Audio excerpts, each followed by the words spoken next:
Welcome to red TV. నేను మీ తేజ. ప్రస్తుతం మనతో పాటు సీనియర్ జర్నలిస్ట్ దాము బాలాజీ గారు. నమస్తే సార్. నమస్తే.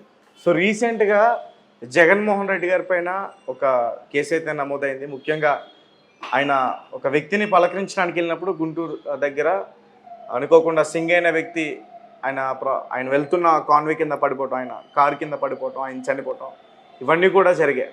సో రీసెంట్గా ఆ కారును కూడా, ఏదైతే బుల్లెట్ ప్రూఫ్ కారు ఉందో దాన్ని కూడా పోలీసులు నిన్న తీసుకున్నారు అదుపులోకి. అండ్ తర్వాత ఆ కాన్వేని ఎవరైతే డ్రైవర్ ఎవరైతే ఉన్నారో అతను చాలా విషయాలన్నీ కూడా బయటికి చెప్పేశాడు. జగన్ చేసిన అరాచకాలన్నీ, నిజాలన్నీ కూడా బయటికి కక్కేశాడంటూ కూడా తెలుగుదేశం మీడియా కావచ్చు, ఇతర మీడియా సంస్థలు కావచ్చు, దీని గురించి మాట్లాడే ప్రయత్నం చేస్తాం. అంటే ఏంటి అసలు ఈ ఓవరాల్ ఇన్సిడెంట్ ఏంటి? ఇప్పుడు ఒకవేళ జగన్ని కూడా అదుపులోకి తీసుకునే అవకాశం ఉందా ఏంటి? యాక్చువల్గా కేసు ఏంటంటే మొన్న తాడేపల్లి టు సత్తెనపల్లి అక్కడ పల్నాడులో ఉండే రెంటపాళ్ళ అనే గ్రామానికి జగన్ వెళ్ళాడు. నాగమల్లేశ్వరరావు అని ఆయన చనిపోతే లాస్ట్ ఇయర్ ఆయన విగ్రహ ఆవిష్కరణకు వెళ్ళాడు. ఈ వెళ్తున్న క్రమంలో గుంటూరు దాటిన తర్వాత ఏటుగురు బైపాస్ దగ్గర ఒక వ్యక్తి కారు కింద పడి చనిపోయాడు. అతని పేరు చీలి సింగయ్య. ఇది ఫస్ట్లో ఏమి అనౌన్స్ చేశారంటే ఎస్పీ సతీష్ ఈ కాన్వాయ్ కంటే ముందు ఒక కారు, ఒక 50 అడుగుల ముందులో ఒక కారు వెళ్తుంది. ఆ car number A26CE 0001 Tata safari. ఈ కారు కింద పడి చనిపోయినాడు అని సతీష్ ఎస్పీ అనౌన్స్ చేశాడు. సో అప్పుడే తెలుగుదేశం మీడియా కూడా అదే రాసింది, కాన్వాయ్ కింద పడి చనిపోయినట్టుగానే రాసింది, జగన్ కారు కింద అనేది రాయలేదు అప్పుడు కూడా. సరే అయిపోయింది, వచ్చేసాడు, ఇది గొడవలు జరిగాయి, అంత అయిపోయింది. దాని తర్వాత 3 రోజుల తర్వాత ఇప్పుడు ఒక వీడియో తీసుకొచ్చారు, 37 సెకండ్ల వీడియో. ఆ వీడియో ఏంటంటే బుల్లెట్ ప్రూఫ్ జగన్ కారు కిందనే పడ్డాడు, ఇదిగోండి ప్రూఫ్ అని క్లోజప్ షాట్లో ఉన్న వీడియో తీసుకొచ్చి మీడియా విపరీతంగా హైప్ చేసింది. దాంతో మళ్ళీ ఎస్పీ అండ్ ఐజీ సర్వశ్రేష్ఠి త్రిపాఠి ఇద్దరు ప్రెస్ మీట్ పెట్టి జగన్ చేసినట్టుగా మాకు ఆధారాలు దొరికాయి, ఫస్ట్ ఆధారాలు దొరకలేదు కాబట్టి మేము ఆ కారు మీద పెట్టాము, ఇప్పుడు ఆధారాలు దొరికాయి అని చెప్పి జగన్ మీద 105 BNS 105 అంటే culpable homicide not amounting to murder అంటారన్నమాట. అంటే మర్డర్ చేయలేదు కానీ నేను ఈ పని చేయడం వల్ల కొంతమంది చనిపోతారని తెలిసి కూడా ఆ పని చేయడాన్ని ఈ సెక్షన్ కింద పెడతారు. అల్లు అర్జున్ ఇన్సిడెంట్ కరెక్ట్గా ఆయన మీద కూడా ఇదే సెక్షన్ పెట్టారు. అంటే జగన్కి తెలిసిన వాడు కారు కింద పడతాడని, జగన్ వారించలేదు, జగన్ అనుకొని ఉంటే అది వారించి ఉండొచ్చు అనేది వస్తుంది అనమాట. రెండో సెక్షన్ 49 పెట్టారు, ఇది కూడా క్రిమినల్ నెగ్లిజెన్స్. సో ఈ 2 సెక్షన్లు జగన్ మీద పెట్టారు. ఈ 105 అనేది దాన్ని ఏమంటారంటే నాన్ బెయిలబుల్ కాగ్నిజబుల్ అంటారు. నాన్ బెయిలబుల్ అంటే బెయిల్ రాదు, దాంట్లో 7 ఏళ్ల కంటే పైన జైలు శిక్ష పడే ఉంటే, 8 ఏళ్ల కంటే పడే ఉంటే బెయిల్ రావు. రెండవది కాగ్నిజబుల్. కాగ్నిజబుల్ అంటే కాగ్నిజబుల్, నాన్ కాగ్నిజబుల్ అని 2 రకాలు ఉంటాయి. నాన్ కాగ్నిజబుల్ అంటే జడ్జి పర్మిషన్ లేకుండా ఎవరిని అరెస్ట్ చేయకూడదు. కాగ్నిజబుల్ అంటే జడ్జి పర్మిషన్ అవసరం లేదు, పోలీసులు డైరెక్ట్గా అరెస్ట్ చేయొచ్చు.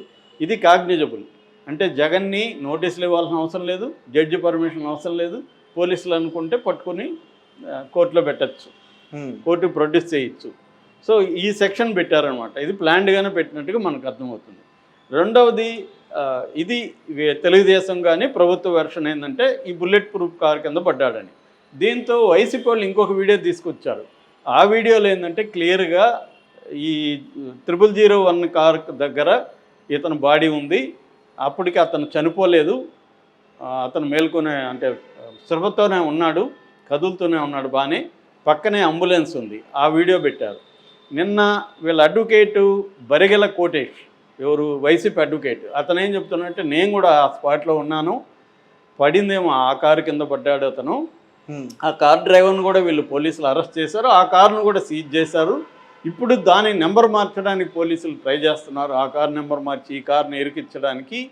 సో నేను ఉన్నాను, మేము చెప్పాము కూడా అక్కడ, ఎందుకంటే అక్కడ ఇంకొక ప్రత్యక్ష సాక్షి కూడా దాసరి వీరయ్య అనే అతను కూడా మాట్లాడాడు మీడియాతో, నేను కూడా ఉన్నాను, మేము అన్నాము మా కారులో తీసుకెళ్తాం అతను హాస్పిటల్ అంటే లేదు లేదని అక్కడ ఉన్న ఏఎస్ఐ రాజశేఖర్ మమ్మల్ని అడ్డుకొని అంబులెన్స్ తెప్పించి అంబులెన్స్ లేట్ చేశాడు, లేకపోతే అతను బతుకుండేవాడే, అతనికి నిజానికి పెద్ద కాలర్ బోన్ దగ్గర చిన్న దెబ్బ తగిలింది తప్ప ఏమి లేదు, వీళ్ళేమన్నా చేశారేమో నాకు డౌట్గా కూడా ఉందని కూడా అతను చెప్తున్నాడు.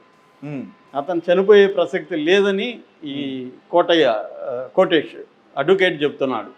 సో వీళ్ళు ఒక నెరేటివ్ తీసుకొచ్చారు. వీళ్ళు ఏమంటారు, ఎవరైనా తీస్తే లాంగ్ షాట్ తీస్తారు, దగ్గర పోయి క్లోజ్ షాట్ తీస్తారా? ఎవడైనా యాక్సిడెంట్ అయ్యి కారు కింద పడితే ఏం చేస్తారు? ఫస్ట్ షాట్ తీస్తారు. షాట్ మన కెమెరామ్యాన్లు కాదు కదా, ఎవడో తీసాడు. కెమెరామ్యాన్ అయినా అన్ని రకాల షాట్. ఇప్పుడు జగన్ ఉన్న ఏదైతే ఉందో కాన్వే ఆ కారు కింద పడినట్టుగా క్లోజ్అప్ షాట్, క్లోజ్అప్ షాట్ మాత్రమే ఉంది. కాబట్టి ఇది ఎడిటింగ్లో వీళ్ళు చేశారు. ఇప్పుడు ఏ వచ్చినాక ఏమన్నా చేయొచ్చు. మనం ఇలాగ అడిగితే ఏ అలాంటి షాట్ ఇస్తుంది. ఇలా క్లోజ్అప్ షాట్లో పలానా కారు కింద పడినట్టు మనం ఫోటో పెట్టామనుకో, ఈ కారు కింద ఈ మనిషి పడినట్టు ఇస్తుంది ఏ నీట్గా.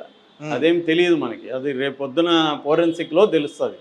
వీళ్ళకి కూడా తెలుసు ఇవన్నీ, గవర్నమెంట్కి కూడా. కానీ జగన్ని బదనాం చేయాలనే ఉద్దేశంతో జగన్ది సక్సెస్ అవుతా ఉంది. ప్రజలు విపరీతంగా వస్తున్నారు. మన పొదిల్లో కానీ, అంతకుముందు గుంటూరు మిర్చియాట్లో కానీ, ఇప్పుడు పల్నాడులో కానీ విపరీతంగా జనం వస్తున్నారు. ఇది జగన్కి మైలేజ్ అవుతుంది, మనకి ప్రభుత్వానికి వ్యతిరేకత క్రియేట్ అవుతుంది. దీన్ని ఆపాలి, జగన్ ఆపాలి. ప్రజల్లోకి జగన్ విపరీతంగా వెళ్తే మనకి ఇబ్బంది. ఎందుకంటే సూపర్ 6 అమలు చేయలేని పరిస్థితి ఉంది. డబ్బులు లేవు. 1,30,000 కోట్లు ఎవరి ఇయర్ ఖర్చు పెట్టాలి, అంత డబ్బులు లేదు. ఎందుకంటే జగన్ 77,000 పెట్టినప్పుడే, 77,000 కోట్లు పెట్టినప్పుడే 10 లక్షల కోట్లు అప్పు అయిందని వీళ్ళే చెప్తున్నారు. ఇప్పుడు దాదాపు డబ్బులు అనమాట. ఆల్రెడీ 1 ఇయర్కి 1,60,000 crores వీళ్ళు అప్పు చేశారు. సో ఈ విధంగా 5 ఏళ్ళకి ఏమవుతుంది, ఇదొక 5 లక్షలు, అదొక 3 లక్షలు, 8 లక్షలు 5 ఏళ్ళకి వీళ్ళ అప్పు పెరుగుతుంది. ఆల్రెడీ 10 అన్నారు, 18 లక్షలు అప్పు అవుతుంది. సో మళ్ళీ వడ్డీలు కట్టాలి. సో ఎక్కడి నుంచి వస్తుంది ఈ రెవెన్యూ? యాడుంది? ఇంకా అభివృద్ధికి ఏం పెడతారు వీళ్ళు? ప్రాజెక్టులకి ఏమి ఇస్తారు?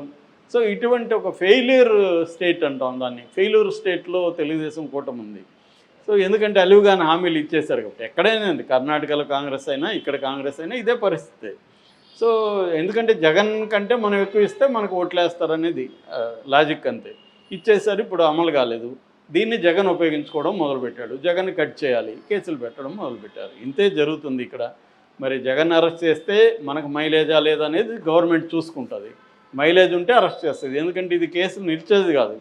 ఇప్పుడు రేపు మన అల్లర్జున్ దాంట్లో ఆయన పేరేమి నిరంజన్ రెడ్డి లాగా ఒక అడ్వకేట్ దిగాడు అనుకో, పెద్ద అడ్వకేట్. దీంట్లో ఇతను ప్రూవ్ కాదు అసలు. ఇతని మీద కేసే కొట్టించారు. 105 అసలు చెల్లుబాటు కాదు ఇతని మీద. ఇదంతా నిలవదు. ఏంటంటే జనంలో బదనం చేయడానికి. ఇక్కడ కూడా రేవంత్ రెడ్డి తెలియదా, పోలీసులకు తెలియదా కేసు నిలవదని? ఎందుకు చేశారు? జనంలో ఇతన్ని అల్లర్జున్ని బదనం చేయాలా, ఇతను తప్పు చేశాడనేది జనంలో నిరూపించాలి. లేకపోతే పోలీసులు కోర్టులో సాక్ష్యాలు పెట్టకుండా బయట ఎందుకు, మనకెందుకు వీడియోలు రిలీజ్ చెప్తున్నారు? పోలీసులు చేయాలని పని ఏంటి? మనకి చెప్పడం కాదు. మనం ఎట్లా జడ్జి చేయాలి, అది కరెక్టా కాదా? కోర్టులో కదా నువ్వు ప్రూవ్ చేయాలి. కోర్టులో ప్రూవ్ చేయకుండా మనకి చేస్తున్నారంటేనే దాంట్లో ఏదో వ్యవహారం ఉంది. కాబట్టి ఇదంతా కూడా ఏంటంటే పొలిటికల్ గేము. ఎవడి పైచేయి వాడిది, ఎవడి గేమ్ వాడు ఆడుతున్నారు. ఎవరు సక్సెస్ అవుతారని చూడాలి. అల్టిమేట్గా ఎన్నికల వరకు ఈ గేములు తప్పవు. రోజు రోజు పెరుగుతుంటుంది. ఇప్పుడు జగన్ కూడా ఈరోజు అందరితో మీట్ అవుతున్నాడు. వాళ్ళ మొత్తం నాయకత్వంతో ఈరోజు మీటింగ్ ఉంది. సో అగ్రెసివ్గా వెళ్దామని జగన్ ట్రై చేస్తున్నాడు. అరెస్ట్ చేస్తే చేసుకొని మీరు మాత్రం ఉద్యమాలు కంటిన్యూ చేయండి అని ఇన్ఛార్జీలను పెడుతున్నాడు. కంప్లీట్ ఫ్రీడమ్ ఇస్తున్నాడు.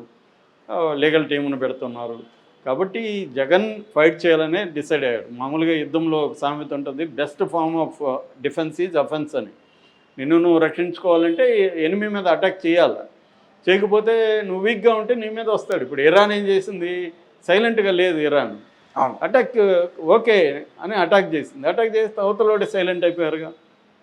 జగన్ స్ట్రాటజీ కూడా అదే, అటాక్ చేద్దాం అనేది. దానివల్ల ప్రజల్లో కూడా జగన్కి మంచి ఇది వస్తుంది. రోజు జగన్ పేరే మీడియా చెప్పి జగన్కి ఇంకా పేరు వస్తుంది. తెలుగుదేశం మీడియా అదెవరో చెప్తున్నారు, పాత ఏదో సినిమాలో